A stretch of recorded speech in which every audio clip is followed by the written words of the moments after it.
See, for some reason, it won't let me use our camera. Well, just gonna use this camera. How's it going, my Comic Chat Army? Back with another review.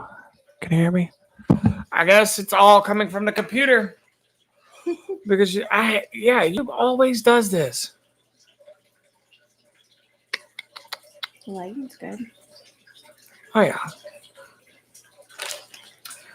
All right, so back with another review. Review number 20. Is it 20? Yep. This is number 20. Can you believe it? I thought it was 21. I don't know why. Season 2. I thought it was 21 for some reason, but I guess not. Season 2. Oh, wait, it is 21. Yeah, I thought it Sorry. was. Number 21. And I got something cool. It's Jonathan, right? That did Capable? Jonathan Hedrick. All right. What book? Yep. Hold on. Which one do you want? Hold these. We're not with it. I'm going to edit all of this out. So I read Offworld and Cat Dad and Supermom, which recently just got picked up by Scouts with their new impression Scoot, which we'll get Chuck and I'm going to get Rob back, but there's a little bit of disagreements between me and him. We don't see eye to eye on some things. So if you do see him come back, watch that video because that's a rarity. But I'm being honest. I mean, the people know, you can't see eye to eye on everything with everybody. Right. And it's not even that we don't even see eye to eye, but we can still come together and make great content. But anyways, yeah, I read Capable 2, which I did the review on the first one a while back. Yep. And Night Wolf, which I also did a review on these books a while back. So and when I just got done interviewing Jonathan. Yeah, I interviewed Jonathan Hedrick recently he just got a book picked up by Scout Comics, The Recount. Yep. So check out that interview. I'll leave a link down in the description for you. So I've got, and Capable. Yeah, I'm going to put this book in there so y'all can see it. Capable come in its own little sleeve, bag. The white bag. Mm-hmm. Kind of like the Return of Superman. When Superman got brought back to life. Come in a white bag like this. Speaking of Superman, there's a pretty little quote on the back from Superman himself, Christopher Reeve. I didn't even think about that. When you said, hey, this is a quote from Christopher Reeve, I didn't think of the whole Superman thing. It's a really cool quote, too. It says, a hero is an ordinary individual who finds the strength to persevere and endure in spite of overwhelming obstacles. And we all know the challenges he had in his life, and he's still... But anyways, so it's pretty cool that there was a little quote from him on the back of this book. So, I guess I'm going to go first because you went last time. Offworld is 2 short stories. There's number 1. Here's number 2, which I love these stories. So the first, I'm trying to think of what the first one was about. I read it so long ago. They don't give you enough. It's just they took one exactly. It's a little bit more than an ash can. But look at this. No, thank you. Offworld. Then when you flip over and read the book the other way, it says Offworld that way, which would be a pretty cool. Yeah, it'd be a pretty cool poster. Mm-hmm. And the art, I'm gonna show you the art. Well, I guess I'm gonna get this out the way since it ain't even working. I think that might have been working. Yeah. Hello.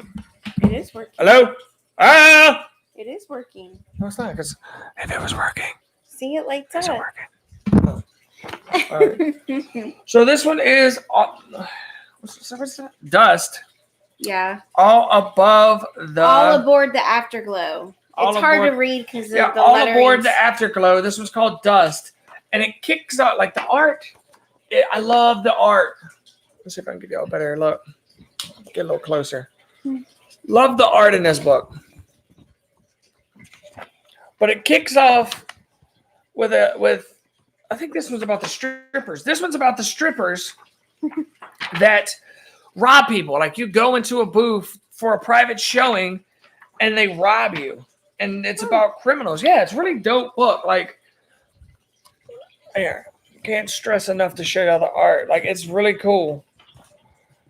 And I know we say all the time that we don't like nudity in comics, but I feel like this nudity was necessary because it had to further the story. I mean, I don't have a problem with nudity as long as it's not trashy. Right. If it's tasteful or it's a part of explaining, the story you're reading with a visual, I get it. What is that one? Colin Fuji? Colin Fogel. Colin Hazel, Fogel? what is that? Deep Block Terror Squad? I don't know. All right, and this one is like about a futuristic Suicide Squad. Like that's one of their suits in the front. And this one really doesn't give you enough either, but here they all are.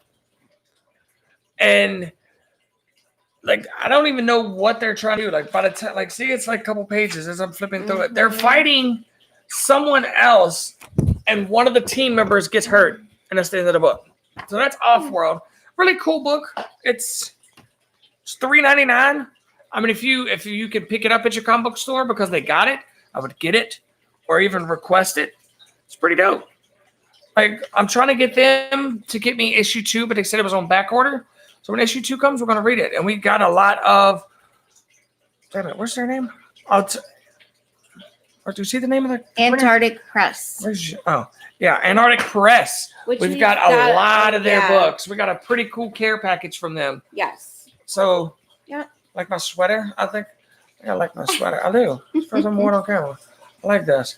But get you one with pockets. Yes. All right. So the first one I read was Night Wolf, which is a continuation off of what is this? What number is this? I can't even remember. Is it 4? Yeah, this is number 4. Yeah, number 4. So it's a continuation of Rodney. He, was fighting in the last one vampires and just a bunch of other stuff was going on, but he ends up being not saved or rescued, but comes across, I think her name is Snowpaw, and they kind of escape from FBI because he's being investigated for all the stuff that was going on and is going on. If you haven't watched the review on the other ones, you'll know quickly that his girlfriend was abducted and, a bunch of other stuff, but go check those out so you guys will have a little more information. Anyways, they go into hiding into Rodney's family's home, and he kind of gets a breakdown from Snowpaw about them and like why they are the type of werewolves they are and a bunch of stuff like that. And it was very informative. It was a little dragging and lagging in some parts for me.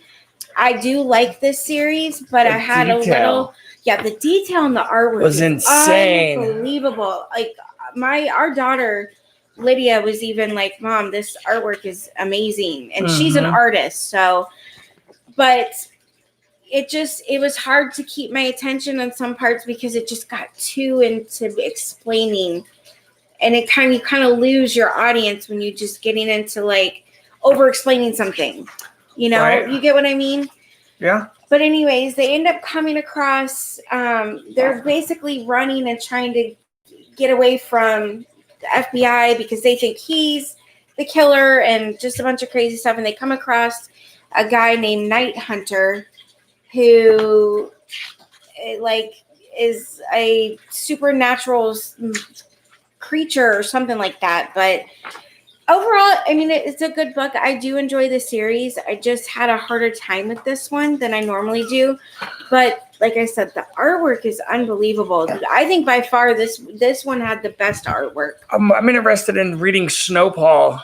Yeah, she's really cool. Like I think she's like Celtic or something, Irish or something. Like her language and the way she speaks is really, really cool. But All right, and I've got something cool for y'all. So, Cat Dad and Cat Dad and Supermom is a children's book that's. Hold on, let me make sure I get these names right. That's Chuck Panu, or I don't even know how to say his last name. Chuck's last name wrong all the Chuck time. edited the book. Yes. Story by Anderson Rob and Chuck. Yes. And Raul. Yeah. I didn't know that. But anyways, it's a kid's book, and it's not meant for us. Like, we couldn't give it an honest opinion to review it. So I got my 9-year-old niece to review it, or to read it, and I asked her questions. But since we're doing it live stream, and I can't really edit this in, I'm just gonna play it and let y'all hear it. So here we go. Listen. I got my phone up. Just get done reading. Yeah, because I don't put. Oh, one quick disclaimer: I don't put kids on YouTube or the internet because I think it's weird. So this is the best way I thought to do it. Tell us what book that you just get done reading. Cat Dad and Supermom. What's the book about? It's about. Well, I don't know how to explain it, but like it's about this. Like, dad and mom, and they're like superheroes, and the kid lied to the principal, I think it was. I think it was the principal.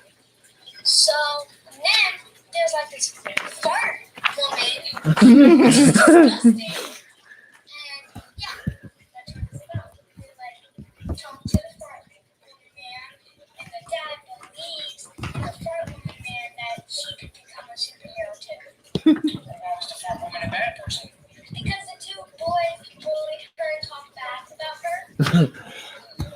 So what was your favorite part of the story? That's What part did you not like about the story? the fart. So what would you take away from the story? The fart woman. All right. Would you recommend it to any other kids to read? Sure. Do you like the artwork? Yeah. All right. Well, tell them like and subscribe. Like and subscribe. All right. Well, thank you, Miss Sam. Yep. So that was my niece, Emily. Yes, and she really enjoyed the book. She's a spunky 10-year-old. She's 10 now. Right. Yes, and she loves to read, and she did enjoy the book. Yes. Yeah. She's just, when you try to get kids to record and they see a phone or see anything that you're recording, I don't know. It seems like Shut down. Right. It's like they they act like they're not themselves. I think we sat in the room with her for probably a good close to 5 more minutes and talked about the book. But yeah, she did. She enjoyed it. I mean, like I said, she's such a reader. She read this book in like 5 seconds, it seemed like. Oh yeah. But no, I do like the art. I'm gonna be honest with y'all. Didn't even read it. I just kind of flipped through it, but I do love the art. It reminds me of what's that cartoon, the Nickelodeon? Timmy Turner. Yes. What is that? No. Fairly Odd Parents. Reminded me of Fairly Odd Parents art, but it's like very animated. But it looks good though. Like yes. Carrie's stepmom is like a teacher, a substitute teacher. So I'm gonna try to get her a copy to give to her students and get feedback that way. So I'm gonna give y'all an update on actual kids reading it and getting something out of it. The one thing I noticed, because I reviewed a kid's book, Byron. Remember that a while back? It was a very brief one. Shouldn't say I really reviewed because I just read one, but the way they do the bubbles and the lettering in these kids' books, I think are so cool. Like they'll emphasize some of the words.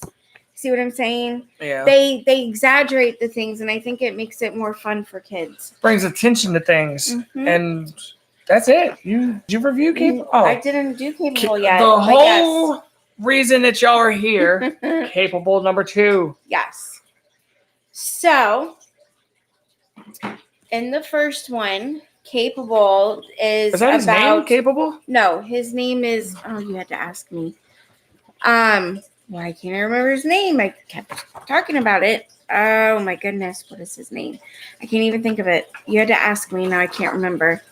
Anyways, what the first one's about is about these kids that are. I think it's Derek is his name. Hold on, really quick. Jonathan Hedrick did Nightwolf too, right? Didn't we just say that? No, it's not Jonathan Hedrick. No. I think I just said it's Robert Multari. Yes, and I interviewed him, and I'm sorry. I think I said Jonathan Hedrick did Nightwolf. I think you mixed them up for some reason. For some reason, I'm getting these two guys mixed up. I apologize for that. So I don't even think they look alike, do they? I don't know. I have to I'm sorry. It all runs together after a while, and I apologize. But the kid's name is Derek, and in the first one, he was handicapped. He was in a wheelchair and got superpowers. We're gonna link that down in the description, so y'all can watch the first part. So, and how this one continues is, a tragedy happens. He loses somebody very close, and this is at the funeral. Yeah, that was a pretty funny scene. He made their clothes come off. But anyways. So what's his superpower? He can run really fast and he's like really strong. But so he's, he leaves the funeral and his friend, I think her name is Erin. I want to say it's like Erin or something like that. Love the feel of these pages. Yeah, me too. They end up leaving and going their separate ways. And I think he kind of has like a little crush on her. But anyways, he comes across, there's a bank robbery. So he's like offers his help to the police, and this guy that is robbing the bank was a military guy who was dishonorably discharged and is robbing the bank because he needs money. He's not getting benefits and has like the superpower in his arm. Well, he takes him down, and it's just basically following his journey with his powers. But somebody, I'm not going to say who, don't really say anything.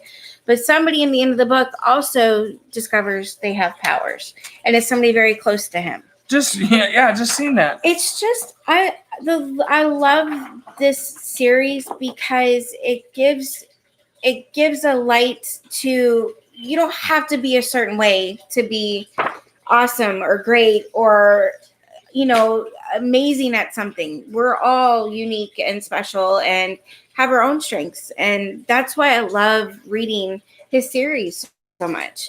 He really brings a light to all of us. It's not just one person. So I definitely recommend it. Jonathan, you do such a good job with these series, and I really can't wait to read the rest of them. I want to give a shout out to Gary Henderson for sending us a Pyramid Night onesie for our daughter. That is awesome. She will be here in 2 months. Yep. Exactly 2 months. So don't forget to like, subscribe, share this with a friend. And that's it, guys. Until episode 22, stay with us, because when we get to 25, we are going to go back and search through the top 100. Well, not the top 100. The 100 books we've reviewed and pick out our favorite. And we've got some of the books we had to make new categories for. Yes. And stay tuned to that and see if your book made it. If you submitted a book to us, this 100, come see if your book made it. Or see if it's one of our favorite. Fan of the books, some of the books we've read. See if your favorite book you read made it. Right. So. And when we review these books, they're in no typical order. It's not 6 through 1, like 6 is the worst, 1 is the best. That's not how it is, because someone else brought that up to me. They're in no particular order. Just these was the ones that we liked. Yep. Thanks, guys. Peace.